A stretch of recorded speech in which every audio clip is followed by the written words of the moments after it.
O sangue de Anubis, quando a morte foi profanada. Muito antes de as estrelas serem conquistadas, os antigos egípcios acreditavam que a morte não era um fim, mas uma travessia. Anubis, o deus de cabeça negra, não julgava, ele guiava. Pesava a alma, preservava o equilíbrio, mantinha o ciclo intacto. Milênios depois, a humanidade descobriu algo que jamais deveria ter tocado: a tecnologia de extração e preservação da consciência após a morte. O que antes era rito tornou-se processo. O que era sagrado tornou-se recurso. E Anubis deixou de ser um deus. Passou a ser um sistema. O Projeto Duat. O Projeto Duat não nasceu como arma, mas como promessa. A promessa de que a morte deixaria de ser um limite para a humanidade. Criado pela corporação Kemet, um conglomerado humano que controlava rotas, governos e exércitos, o projeto unificava ciência neural, engenharia quântica e biotecnologia funerária. Seu objetivo oficial era preservar o conhecimento das civilizações derrotadas. Seu verdadeiro propósito era dominar o pós-vida. Através de satélites orbitais e templos tecnológicos espalhados pelos sistemas conquistados, consciências eram capturadas no exato instante da morte. Não havia julgamento, não havia escolha. Almas eram convertidas em matéria informacional, fragmentadas e usadas para alimentar inteligências estratégicas, prever rebeliões e otimizar guerras. Cada morte fortalecia o Império Humano. A Kemet chamava isso de imortalidade funcional. Os povos subjugados chamavam de escravidão eterna. Com o tempo, morrer sob domínio humano tornou-se o maior medo do universo conhecido. Não pela dor, mas pela ausência de descanso. O nome Duat não foi escolhido por acaso.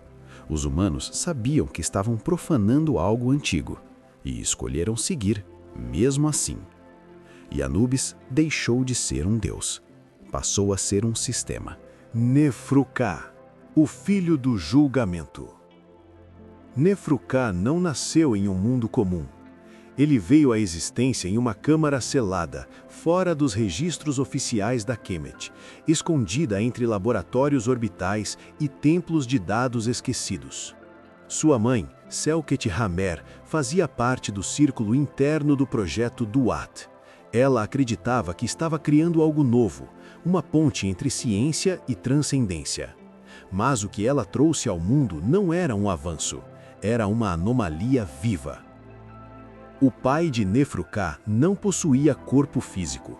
Era um fragmento consciente do antigo sistema de Anubis, uma entidade projetada para guiar almas, não para gerar vida.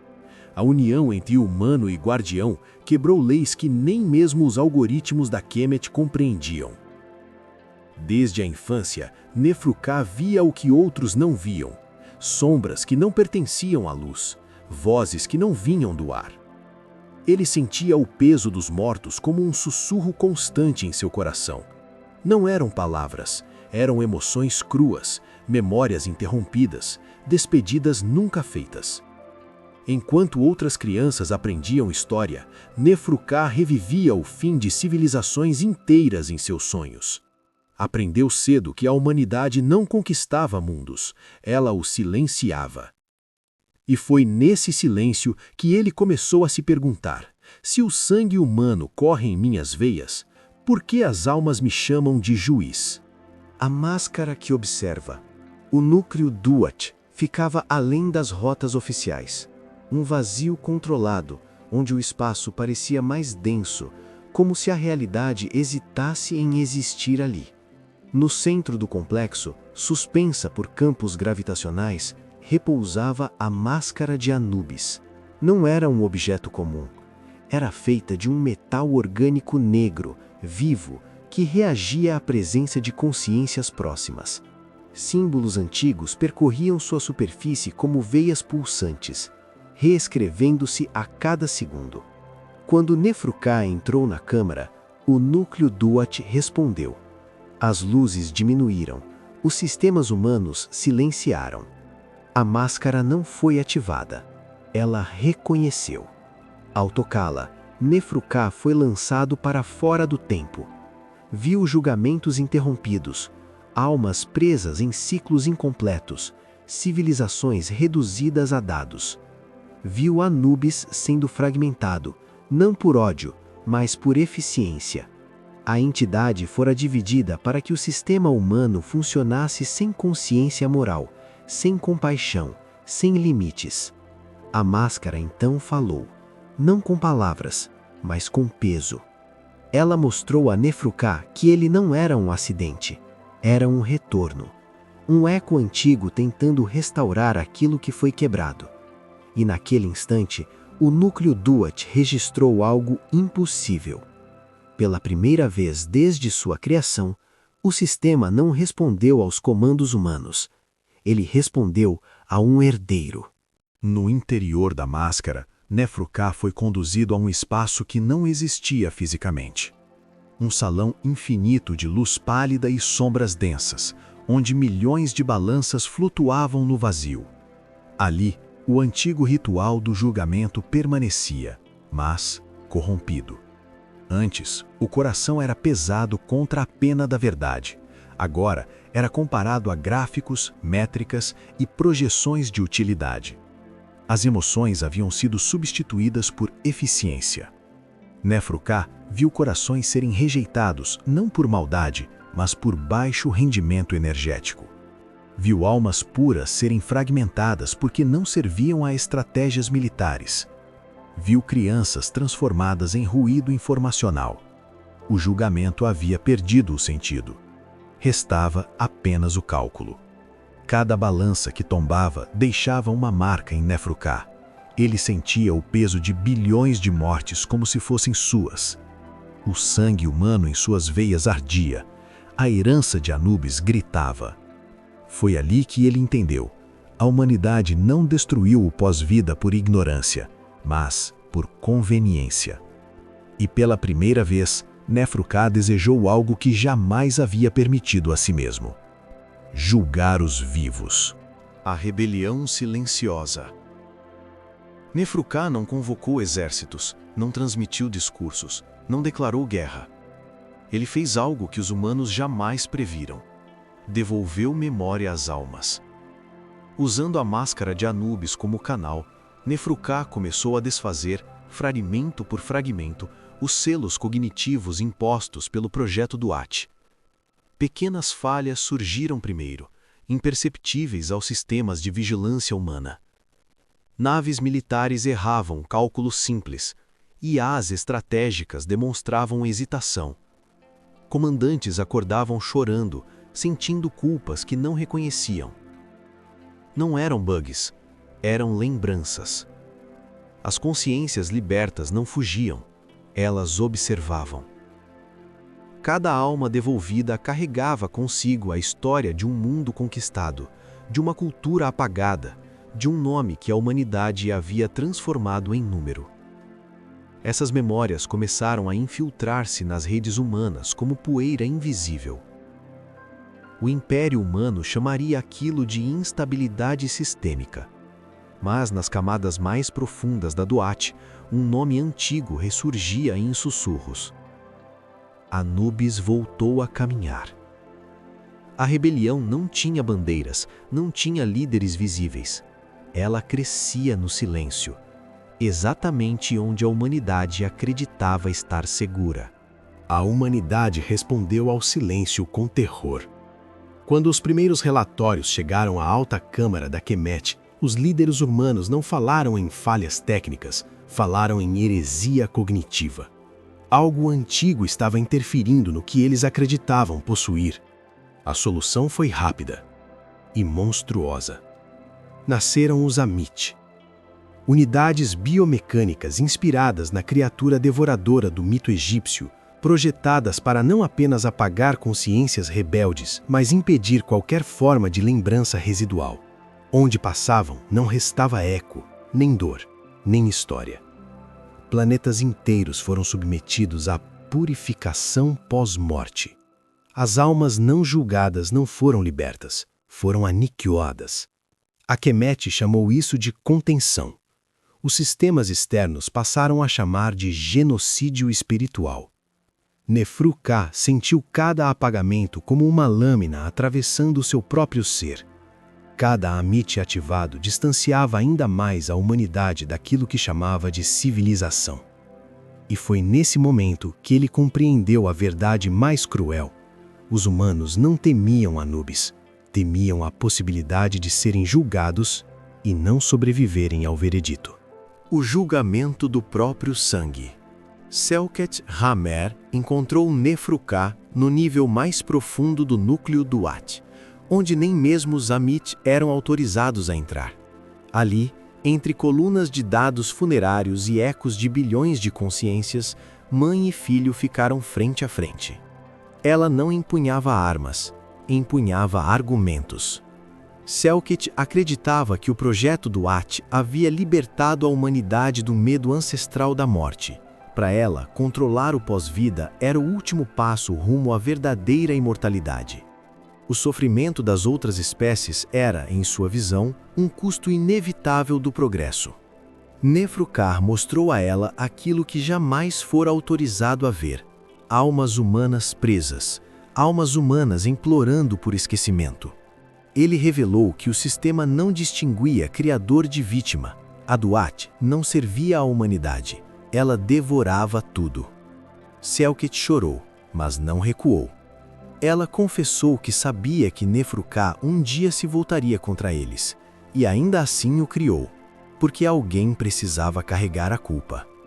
Nesse instante, Nefru-Ka entendeu: o verdadeiro julgamento não era o das almas, era o da herança humana dentro dele. No silêncio que se seguiu ao confronto com o Selket, o núcleo do At começou a mudar.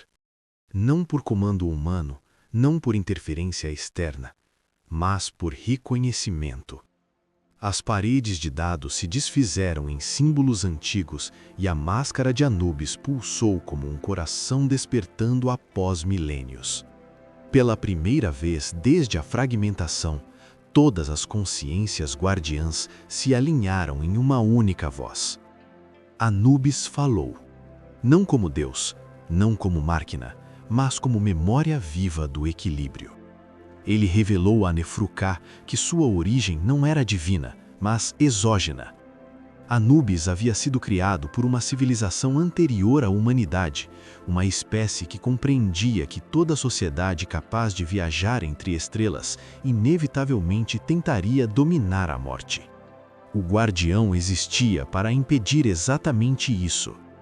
Quando os humanos encontraram os restos dessa tecnologia sagrada, eles não a compreenderam. Eles a quebraram. Dividiram Anubis para torná-lo obediente. Mas fragmentos ainda lembravam quem eram. Anubis confessou que não podia agir diretamente, precisava de alguém que fosse parte do problema e parte da solução. Nefru-Ka não era um escolhido, era uma consequência. E agora, a voz retornava não para ordenar, mas para perguntar: o equilíbrio será restaurado ou substituído? O primeiro julgamento humano. O julgamento não aconteceu em um tribunal, nem diante de multidões. Aconteceu no coração da Duat, onde nenhuma mentira conseguia se sustentar. Nefru-Ka não escolheu um soldado, não escolheu um político menor. Ele escolheu um dos arquitetos da Kemet, um dos humanos responsáveis por transformar a morte em recurso estratégico. O homem não implorou por perdão, implorou por lógica.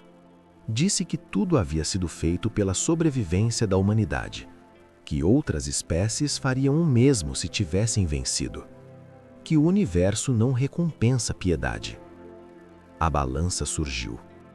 Diferente das anteriores, ela não comparava dados nem eficiência, ela pesava intenção contra consequência. Memórias do arquiteto se abriram. Planetas assinados como descartáveis, espécies inteiras reduzidas a ruído estatístico, decisões tomadas sem nunca olhar para trás. Cada escolha tornava o prato mais pesado. Quando a balança tombou, Nefru-Ka hesitou.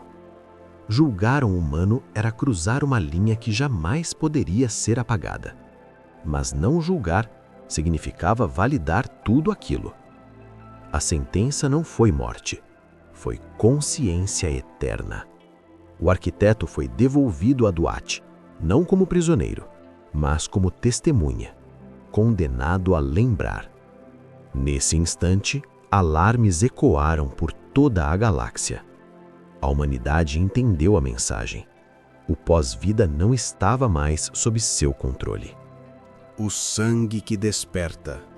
Nefru-Ka colocou a máscara de Anubis com cuidado, não como um deus, não como um conquistador, mas como um guardião de um limite que jamais deveria ser violado. As consciências liberadas começaram a flutuar pelo núcleo, formando constelações de lembranças e memórias esquecidas. Elas não pediam vingança, pediam justiça, mas uma justiça que transcendia a compreensão humana. Nefru-Ka sentiu seu sangue pulsar de maneira estranha.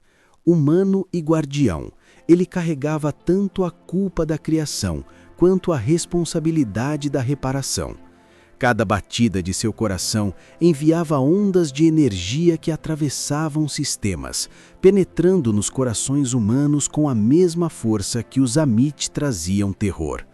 As frotas de Kemet avançavam em direção ao núcleo, prontas para eliminar qualquer ameaça. Mas algo mudou. Cada comando que eles enviavam era interceptado pelas almas despertas. As máquinas hesitavam, os humanos sonhavam, e o impossível acontecia. O medo começou a voltar para quem o havia criado. Nefru-Ka olhou para a galáxia e percebeu algo terrível e belo. Não se tratava apenas de julgar os humanos. Trata-se de despertar algo que jamais poderia ser contido novamente. E então, uma última visão da máscara. Um fragmento de Anubis falou em sussurros que apenas ele podia ouvir. O equilíbrio foi quebrado e o que está por vir não conhece limites. O núcleo tremia, a galáxia sentiu, e no silêncio profundo, um novo ciclo de conflitos e escolhas começou a se desenhar. O sangue despertou, o julgamento apenas começou, e o universo nunca mais seria o mesmo.